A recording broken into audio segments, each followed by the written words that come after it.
Are you ready for it?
Ngevlog dulu gak sih?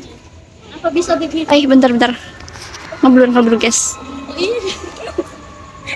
Nah, Ini kami bisa. apa dibahas itu? Yang begini. Oh iya. Apa dibahas, guys? Nah, jadi teman-teman, dalam pengambilan keputusan ada yang namanya analisis jalur kritis. Kritis. Oh, yang kayak begini? Kritis. Iya dia sudah kritis. Berarti air yang turun lagi? Iya, kalau bukan begitu konsepnya. Hujan itu air laut yang menguap ke awan baru turun menjadi air hujan. Begitu teorinya. Oh, begitu yang dibilang analisis jalur kritis. Bukan. Gimana? Jelasin dulu. Kenapa, Bes?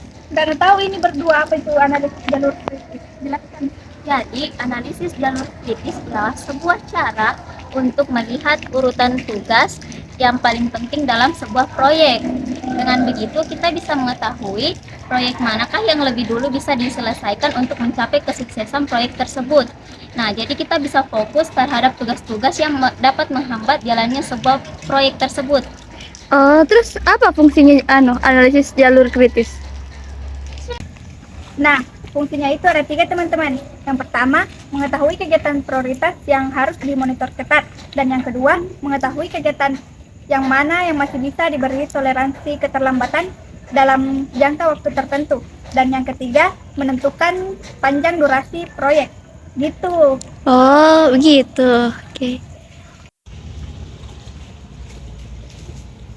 Namun, di analisis jalur kritis ini ada juga loh perhitungannya, iya kan? Iya benar. Di analisis jalur kritis ini ada 3 perhitungan. Yang pertama Itu ada perhitungan maju, yang dimana dalam perhitungan maju ini kita menjelaskan langkah awal sampai langkah akhir. Contohnya nih, semisal kita membuat proyek pembikinan kue. Nah, kita jelaskan nih, mulai dari pembelian bahan sampai kuenya jadi. Nah, yang kedua ada yang namanya perhitungan mundur. Perhitungan mundur ini kebalikan dari perhitungan maju, yang dimana perhitungan mundur ini prosesnya dimulai dari tahap terakhir bergerak mundur ke tahap awal untuk menentukan batas waktu terakhir setiap tugas. Contohnya nih, dalam proyek pengiriman undangan. Nah, dalam proyek pengiriman undangan ini, undangan yang telah dicetak dan disiapkan untuk tahap pengiriman, anggaplah kita menargetkan waktu 1 hari untuk mengirimkan undangan dari H-7 pelaksanaan kegiatan. Nah, di 1 hari itu undangan harus bisa tersebar di sebelum jam 4 sore. Maka kami sebagai tim harus cepat bergerak untuk menyebarkan undangan di sebelum jam 4 sore. Nah, Selain itu ada juga loh perhitungan selisih, iya kan? iya benar. Perhitungan selisih itu adalah Perhitungan selisih itu kita membandingkan nih antara perhitungan awal dan perhitungan akhir. Contohnya ini kayak gimana sih? misalnya dalam proyek pengiriman undangan lagi ya. Dalam proyek pengiriman undangan itu kita ditargetkan untuk mengirimkan undangan di jam 4. Namun ketika kita melaksanakannya, kita selesainya di jam 3. Artinya selisihnya itu 1 jam. Nah, itulah tadi perhitungan-perhitungan yang ada di dalam analisis jalur kritis. Apabila terjadi keterlambatan dalam menjalankan tugas, bisa saja muncul kemungkinan-kemungkinan yang dapat menghambat kegiatan lainnya. Dalam analisis jalur kritis, ada beberapa metode yang dapat digunakan untuk menganalisis jalur kritis. Yang pertama yaitu Critical Path Method atau biasa disingkat CPM, di mana metode ini dapat membantu kita untuk mengidentifikasi tugas manakah yang paling penting dalam sebuah proyek. Dengan begitu, kita bisa membuat proyek yang realistis dan memastikan selesai dengan waktu yang telah ditentukan. Nah, misalnya dalam konteks perencanaan acara ulang tahun, kita bisa melihat urutan kegiatannya dan waktunya, seperti menentukan persiapan tempat acara ulang tahun, kapan undangan akan dikirim, dan kapan kegiatan lainnya akan selesai. Selanjutnya ada metode kedua, yang dimana metode kedua ini kita menggunakan metode PERT atau Project Evaluation and Review Technique. Nah, metode PERT ini digunakan untuk memperkirakan ketidakpastian dalam proyek yang kita laksanakan. Fungsinya metode PERT ini untuk membantu menghitung waktu dari proyek yang kita laksanakan sehingga jadwal dari proyek ini sangat-sangat fleksibel. Nah, contohnya itu kita mengambil durasi dalam kegiatan ulang tahun. Pastinya durasi dalam kegiatan ulang tahun ini memiliki waktu yang sangat-sangat bervariasi. Nah, di sini fungsinya PERT ini untuk membantu menghitung estimasi terlama dan juga estimasi tercepat sehingga jadwal yang kita laksanakan itu lebih fleksibel. Mari kita simak contoh kasus berikut ini. Check it out!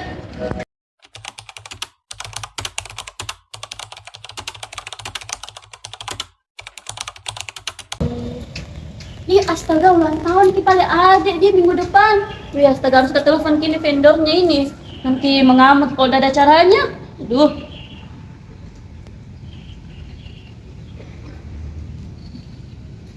Halo, selamat siang Ibu. Iya Ibu. Ini, apa namanya, mau Kak bikin acara ulang tahunnya anakku. Iya. Minggu depan Ibu acaranya. Iya.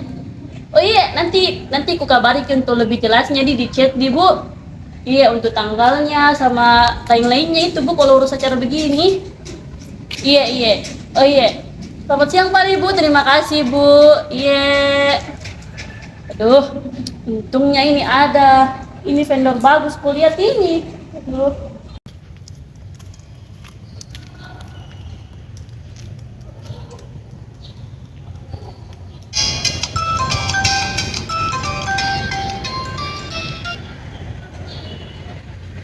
Iya, halo, selamat siang Ibu. Ada yang bisa kami bantu? Oh iya, bisa Ibu, bisa. Iya, bisa Bu. Kapan kalau boleh saya tahu? Oh, pekan depan Di. Iya, bisa Bu. Iya, saya tunggu di informasi selanjutnya. Iya Bu, terima kasih. Selamat siang. Oke. Dapat project baru. Kabari staff dulu ya. Untuk para staff, boleh berkumpul sekarang ya. Suruh kayaknya kumpul itu Ibu. Iya, katanya ada proyek baru ya. Proyek apa Di? Atau nanti kita tunggu saja Ibu datang. Di sana Ibu ya. Di sini silakan dulu Bu. Oh ya, ini kita udah banget Di. Jadi tadi itu ditelepon ke Jakarta, namanya itu Ibu Putri. Pada dapat ini anak ulang tahun. Terus umur berapa itu Bu? Umur 4 tahun. Jadi itu nanti dekornya kayak gimana? Kita dekornya kayak Disney kah atau apa? Nah ini tadi requestnya dia mau yang Disney begitu. Ya.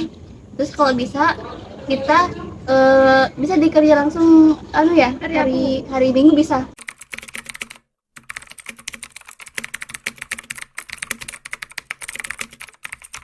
Carikan dulu bahan untuk propertinya toh, kan bahan propertinya ini kan biasa susah didapat, jadi hari Minggu mah kita kerja. Jadi nanti Rahmi cari konsep, ini cari bahan, oke? Jadi kalau bisa pengantaran undangannya di hari Kamis.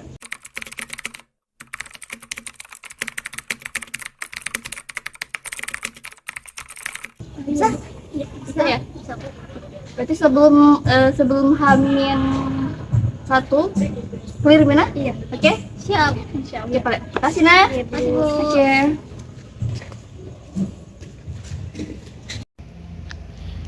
Nah, itulah tadi contoh studi kasus tentang perhitungan dalam analisis jalur kritis, di mana ketika manajer menerima proyek baru, maka seorang manajer harus bisa mengkoordinasikan perhitungan analisis jalur kritisnya untuk mencapai target yang diberikan oleh klien. Jadi, singkatnya, analisis jalur kritis ini membantu kita untuk mencapai target final dari pengerjaan suatu proyek dengan memaksimalkan atau meminimalisirkan penggunaan sumber daya yang ada. Jika ada keterlambatan dalam satu langkah, ini dapat mempengaruhi jadwal keseluruhan proyek yang akan mengakibatkan keterlambatan pelaksanaan atau bisa jadi menghambat pelaksanaan. Jadi begitu guys, dipahami Midi? Oh iya, dipahami Kak. Siap. Oke kakak-kakak, terima kasih di ilmunya. Iya, mau Kak dilanjut mengupload. Dadah. Ih, ya ampun senja Mi, Masya Allah.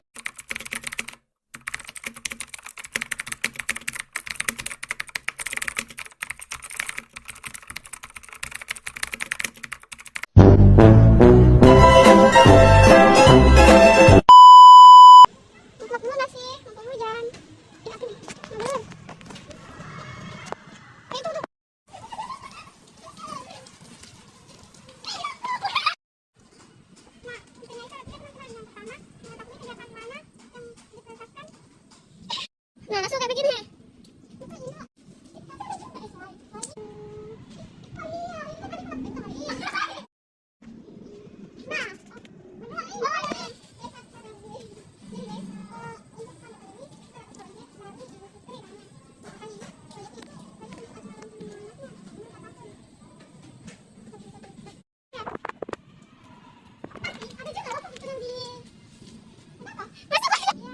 Oke, mau kalian lanjut ngevlog dulu, dadah.